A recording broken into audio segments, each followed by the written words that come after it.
class 7 কৰিছাও আহা 5.4 question number 1 গেৰ দিয়া অংকিয়াৰ ভিতৰত একমাত্ৰ যুগ্ম অংকিয়াটো চিনাক্ত কৰিব পাৰিবিনে পাৰিম গেৰ দিয়া অংকিয়াটো একমাত্ৰ যুগ্ম মৌলিক সংখ্যাটো কি হ'ব 2 হয় এটো যুগ্ম মৌলিক সংখ্যাটো 2 হ'ব কুৱেশ্যন নম্বৰ 2 তালিকাখনত দুটা ক্ৰমিক মৌলিক সংখ্যাৰ মাজত আটাইতকৈ কম আৰু আটাইতকৈ বেছি পাৰ্থক্য কি কি হ'ব আটাইতকৈ কমটো কি হ'ব আটাইতকৈ কমটো কি হয় 1 হ'ব আটাইতকৈ কম পাৰ্থক্যটো 1 হ'ব আটাইতকৈ বেছি এটো আটাইতকৈ বেছি পাৰ্থক্যটো কি হ'ব আটাইতকৈ বেছি পাৰ্থক্যটো হল কিমান হ'ব 8 হয় 89 আৰু 87 ৰ মাজৰ ভিতৰটো হ'ব তাৰপিছত কুৱেশ্যন নম্বৰ 3 তালিকাখনত প্ৰতিটো শাৰীত সমান সংখ্যা মৌলিক সংখ্যা আছেনে কি হ'ব নাই হ'ব ইয়াত কি হ'ব নাই হয় তালিকাৰ প্ৰতিটো শাৰীত মৌলিক সংখ্যাৰ সমান নহয় কুৱেশ্যন নম্বৰ 4 আটাইতকৈ কম আৰু আটাইতকৈ বেছি মৌলিক সংখ্যা থকা শাৰী কেইটা চিনাক্ত কৰা শাৰী কেইটা আমি চিনাক্ত কৰিব পাৰিব এটো হ'ব আটাইতকৈ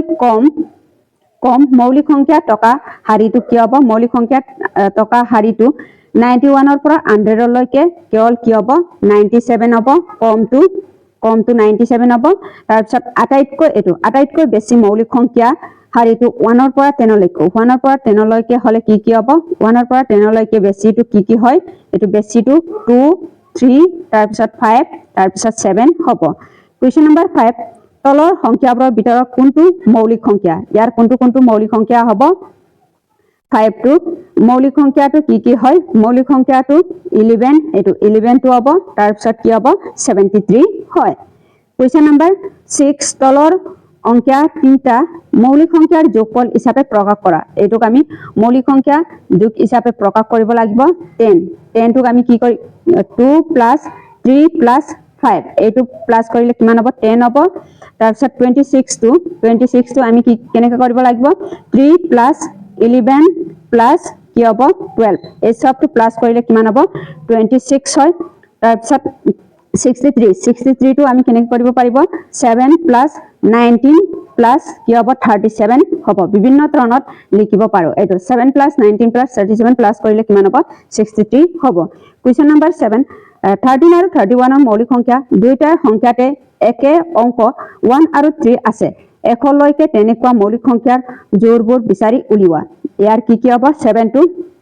এটো 7 টো কি হয় 13 আৰু 31 ৰ মাজৰ মৌলিক সংখ্যাটো লিখিব লাগিব ইয়াত কি হ'ব 17 আৰু 71 ইয়াত কি হ'ব 37 আৰু ইয়াত কি হ'ব 37 আৰু 73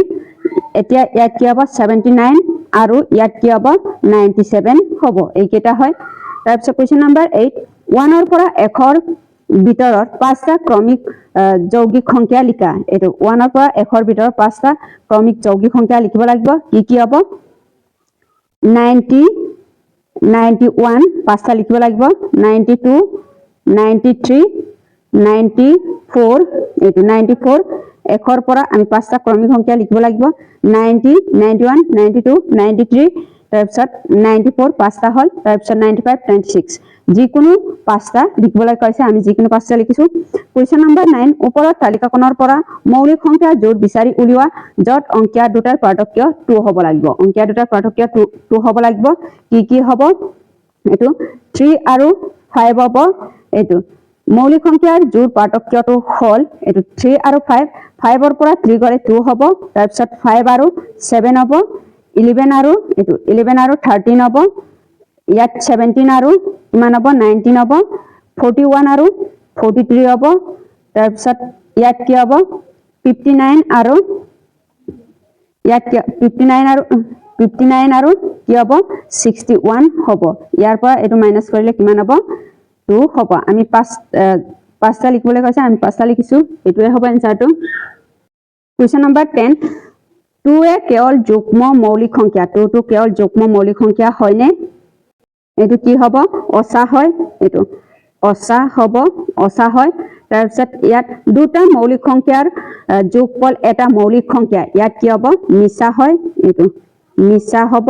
তাৰপিছত দুটা মৌলিক সংখ্যা পূৰণফলটো এটা মৌলিক সংখ্যা ইয়াত কি হয় মিছা হ'ব এটো মিছা হয় কোৱেশ্চন নম্বৰ ডি এটা মৌলিক সংখ্যা দুটাতকৈ বেছি উৎপাদক আছে ইয়াত কি হ'ব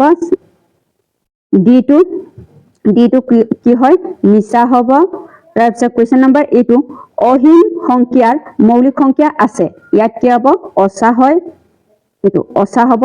তাৰপিছত অকলো অযুগ্ম সংখ্যা যৌগিক সংখ্যা ইয়াত কি হ'ব মিছা হয় কাৰণ অকলো অযুগ্ম সংখ্যা যৌগিক সংখ্যা নহয় কোৱেশ্চন নম্বৰ 11 তলৰ সংখ্যা তিনটা ভিন ভিন মৌলিক সংখ্যা পূৰণফল হিচাপে প্ৰকাশ কৰা আমি পূৰণফল হিচাপে প্ৰকাশ কৰিব লাগিব আমি কেনেকৈ কৰিম চাওঁ হা এটো 32 আমি কেনেকৈ লিখিম 32 ইয়াত 2 into 3 into ইয়াত কি হ'ব 5 হ'ব 3 2 গুণ 6 6 5 গুণ 30 এতিয়া 42 টোক আমি কেনেকৈ লিখিম 2 into 3 into 7 হ'ব 3 2 গুণ 6 6 7 গুণ 42 ইয়াত 2 into 5 into 7 হ'ব 5 2 গুণ 10 10 7 গুণ 70 হ'ব 3 into 5 into 7 হ'ব 5 3 গুণ 15 15 7 গুণে 105 হ'ব কোৱেশ্চন নম্বৰ 13 মন কৰা যে 2 এটা মৌলিক সংখ্যা 2 into 2 plus 1 equal to 5 ওপৰৰ মৌলিক সংখ্যা এনেকা মৌলিক সংখ্যাৰ বিচাৰি উলিওৱা যাৰ দুগুণৰ লগত 1 যোগ কৰিলে মৌলিক সংখ্যা পোৱা যায় অতি কমেও তিনটা তেনেকুৱা মৌলিক সংখ্যা উলিওৱা ইয়াত কি হ'ব 2 into 3 ইয়াত কি হ'ব plus 1 equal to কিমান হ'ব 7 হ'ব 3 2 গুণ 6 6 লগত 1 প্লাস কৰিলে 7 হ'ব এতিয়া 2 into 5 plus 1 ইয়াত কি হ'ব 5 2 গুণ 10 10 লগত 1 যোগ কৰিলে কিমান হ'ব 11 হ'ব 2 into 6 plus 1 এটো 6 2 গুণ 12 12 লগত 1 প্লাস কৰিলে কিমান হ'ব 13 হ'ব এটোৱে হ'ব 5.5 ৰ প্ৰশ্ন উত্তৰটো